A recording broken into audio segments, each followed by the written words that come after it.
e fica cheia de tribulação antecipada na mente, a construção mental do que poderia acontecer, considerando os laços de morte, considerando as angústias do inferno, considerando a certeza e a observação do que poderia acontecer.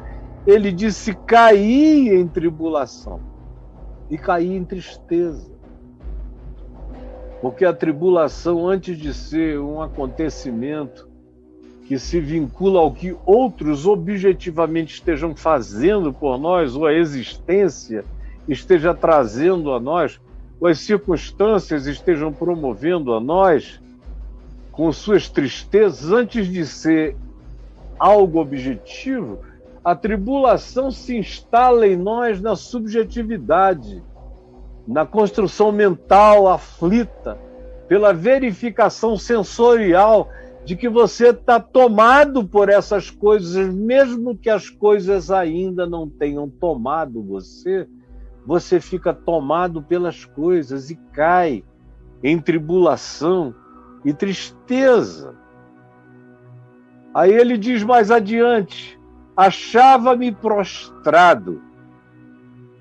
Foi o estado no qual ele foi colocado, mental e espiritualmente. Ele entrou num estado de prostração, se jogou no chão. Essa afirmação, achava-me prostrado, designa, na antiguidade, aquele indivíduo que tinha caído mesmo em estado de depressão, se jogara no chão com a cara no pó.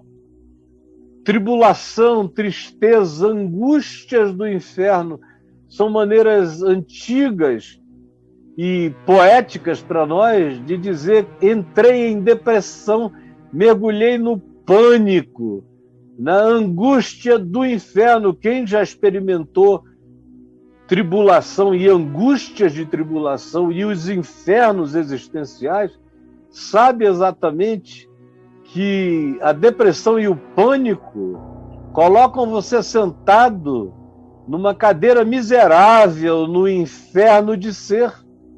E ele diz: eu me achava prostrado, sem energia para me pôr em pé diante das circunstâncias. Ele vai mais adiante no verso 11 e disse: eu disse na minha perturbação, todo homem é mentiroso. Ele entrou também nesse estado de perturbação cínica, de angústia cínica, onde ele olhava em volta e dizia: são todos iguais, não existe alternativa, não conheço ser humano melhor do que aqueles que me oprimem. É quando a alma universaliza a dor pessoal e a projeta sobre todo e qualquer que seja a relação, e diz, na angústia, na perturbação mental, no inferno das agonias, das ameaças, do medo, da depressão, do pânico. Todo ser humano é mentiroso. Aí você diz: bom, mas o Velho Testamento diz que todo homem é mentiroso. É claro que todo homem é mentiroso no sentido de que não existe nenhum homem que seja verdade absoluta, nenhum ser humano encarna a verdade. Só houve um que disse: eu sou a verdade. Qualquer um outro que diga eu sou a verdade é mentiroso, está mentindo. No entanto, quando se diz que todo homem é mentiroso, essa é uma generalização que, partindo de um homem para todos os homens, é um exagero mentiroso. Porque existem pessoas que não estão nessa categoria daqueles que mentem por profissão, prazer ou práticas cotidianas. Não. É a sua perturbação, ele mesmo reconhece que ele entrou num estado de negatividade tão grande, em cujo estado ele não conseguia ver a possibilidade de que qualquer outra pessoa não fosse como eram os seus inimigos todos. Aí há uma outra afirmação no verso 16, do estado no qual ele se colocou quando ele afirma, no fim do verso 16, quebraste as minhas cadeias.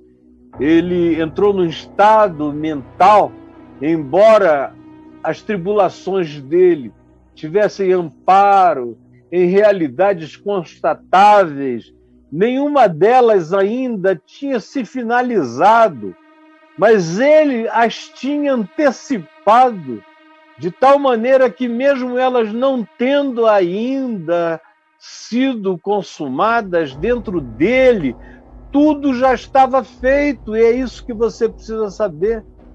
É que as coisas que podem nos fazer mal ou nos prejudicar, ou que a gente faça a leitura de que elas sejam contra nós, se nós não tivermos um anteparo de defesa psicológica, espiritual, de confiança e de fé, elas podem nos arrebatar e fazer com que nós experimentemos na subjetividade tudo aquilo que objetivamente ainda não aconteceu e eventualmente não acontecerá.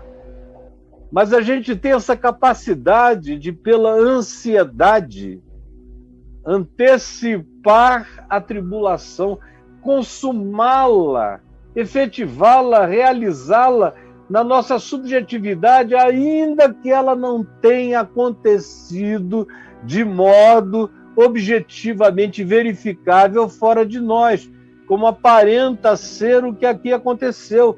Ele viu, ele se apavorou, ele sentiu, eram laços de morte, eram angústias do inferno que se apoderaram dele em razão dessa constatação, e ele cai nesse estado,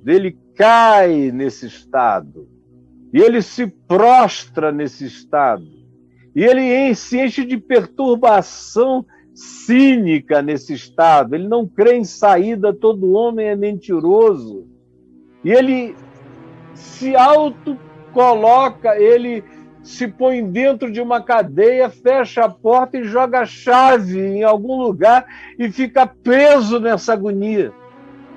Esse é o estado mental, emocional, psicológico desse indivíduo que escreveu esse salmo.